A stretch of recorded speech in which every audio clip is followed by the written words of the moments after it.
O céu já não está mais em silêncio. Pela primeira vez desde 24 de fevereiro de 2022, caças ucranianos voltam a sobrevoar o espaço aéreo russo. Mas desta vez, não é só para se mostrar, é para destruir.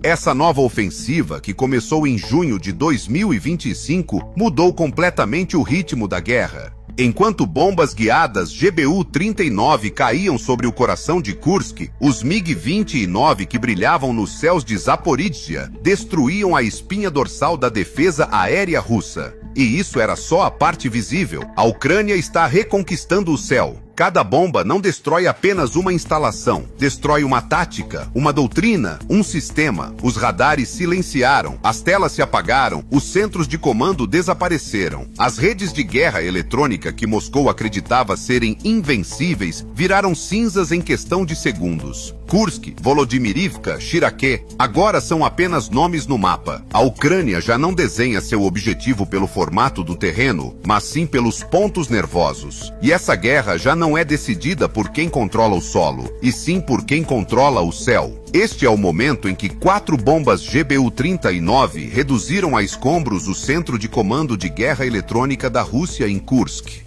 Esta é a cena em que os MiG-29 destruíram a ponte de Volodymyrivka com bombas do tipo martelo. Este é o momento em que os MiG-29, que voavam sobre os céus de Zaporizhia, com 2 golpes precisos, transformaram o centro de comando de drones russos e os depósitos de munição em uma bola de fogo. E isso é só a ponta do iceberg. Agora, sentem-se confortavelmente. Nos próximos minutos, vocês vão testemunhar os 5 ataques aéreos mais impactantes das últimas 2 semanas. Enquanto isso, os ferozes falcões da Ucrânia se lançam ao céu em 3 frentes simultâneas, destruindo o coração da doutrina de defesa russa. O primeiro alvo das forças aéreas da Ucrânia foi Kursk.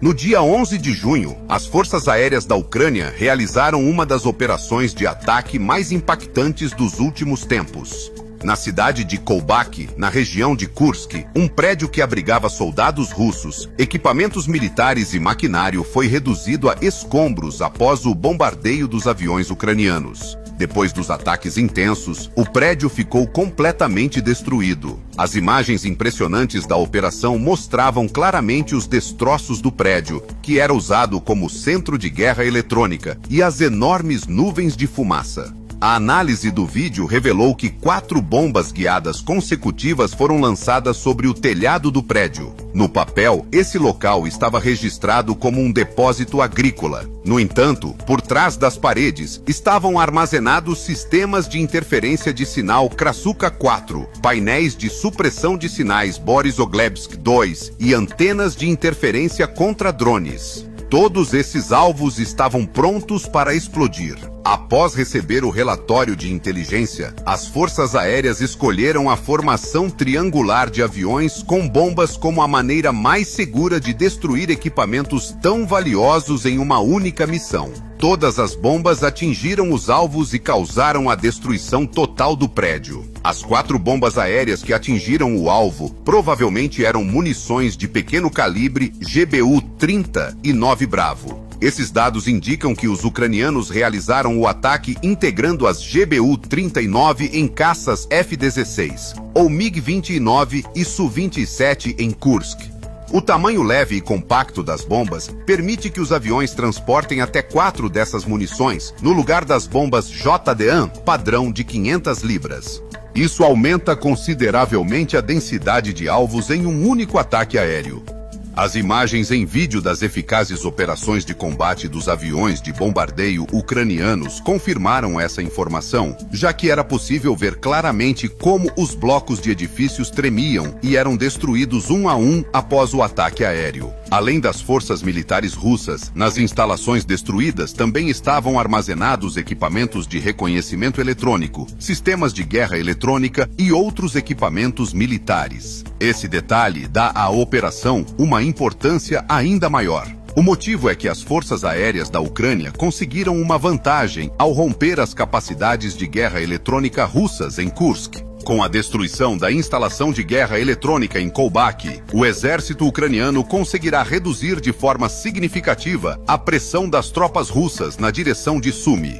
Neste momento, os ucranianos continuam realizando missões com caças F-16 em direção a Sumy e Kursk. Como os russos não conseguirão colocar em funcionamento seus sistemas de guerra eletrônica em Kursk, isso pode aumentar a pressão das forças aéreas da Ucrânia sobre Kursk, avançando pela frente de Sumy. Neste exato momento, estamos acompanhando de perto, dia após dia, os bastidores, os preparativos e os resultados desses 5 ataques consecutivos. O céu já mudou de cor graças ao poder aéreo da Ucrânia. Mas isso é apenas o começo, porque cada um desses ataques não é simplesmente o resultado de apertar alguns botões. É fruto do esforço conjunto de jovens pilotos treinados durante meses, equipes de reconhecimento que enfrentam grandes desafios em campo e unidades de inteligência que trabalham em perfeita sintonia. Nosso conteúdo é composto por dados de reconhecimento vazados e vídeos verificados por fontes geográficas e oficiais. Antes de começarmos, junte-se ao nosso grupo no Telegram e curta os vídeos que compartilhamos no YouTube. Agora vamos falar da operação de ataque aéreo do dia 12 de junho de 2025. Para tentar se recuperar do impacto do ataque anterior, o Comando Tático Russo havia transformado o prédio administrativo de tijolos, que ainda permanecia de pé em Kolbak, em um centro de intervenção para abrigar pessoal e armazenar as peças de reposição restantes de guerra eletrônica. No entanto, esse prédio estava marcado como peça B nos arquivos de satélite, e Kiev ainda não havia encerrado a missão. Naquele mesmo dia seriam realizados 4 ataques Jammer consecutivos. O comandante da operação chamou a equipe MiG-29, conhecida como FF-06. Os aviões decolaram da base aérea de Slavutich em duplas. Cada avião carregava 4 munições guiadas por GPS e laser, com 250 quilos cada. A rota de aproximação consistia em voar escondidos dos radares pelo vale do rio Oshkol, mantendo uma altitude de 300 metros para não serem detectados pelas torres de vigilância florestal inimigas. Às 16 horas e 23 minutos, chegou o momento do lançamento. Um total de 8 bombas foram disparadas com intervalos de 6 segundos entre elas. As câmeras de monitoramento registraram que a primeira bomba atingiu o canto noroeste, a segunda caiu na sala dos geradores, a terceira atingiu a entrada do porão e a quarta destruiu a antena. 2 minutos depois, o prédio foi completamente reduzido a escombros. A imprensa internacional informou que as baixas russas chegaram a dezenas de soldados. Os pilotos que retornaram ao centro de comando das Forças Armadas da Ucrânia receberam as felicitações em silêncio durante a reunião de briefing, já que no dia seguinte seria divulgada a nova lista de alvos. Agora vamos dar uma olhada na operação aérea do dia 13 de junho de 2025. A missão de entrega do MiG-29 já estava listada nos objetivos, mas a verdadeira notícia correu o mundo em poucas horas, graças às imagens dramáticas publicadas nas redes sociais. Às 11 horas e 42 minutos, a suposta instalação militar reparada na região de Zaporizhia foi destruída por 4 bombas do tipo martelo, e a explosão foi gravada pelos moradores de um vilarejo próximo. Quando a primeira nuvem de fumaça se dissipou, as luzes azul e verde das consolas de guerra eletrônica que estavam escondidas sob o chão de concreto se refletiram nas telas. Esse era um posto de comando criado para os operadores responsáveis por interferir nas comunicações na linha de frente. O amplo telhado de um único andar abrigava o depósito de munições ao lado do centro de controle dos operadores de drones, ambos localizados no mesmo pátio. 2 MiG-29 voavam silenciosamente a 5.800 metros de altura e fixaram o ponto laser no centro do telhado. O lançador de martelos rugiu e travou o alvo. O primeiro martelo atravessou a parede de tijolos e entrou diretamente na sala de controle. Os monitores tremeram, soltando faíscas azuis, e as comunicações por rádio foram imediatamente interrompidas. O segundo martelo atingiu o depósito ao lado. Os projéteis de 152 milímetros explodiram como peças de dominó, e uma chama laranja se ergueu do pátio em direção ao céu como uma chaminé.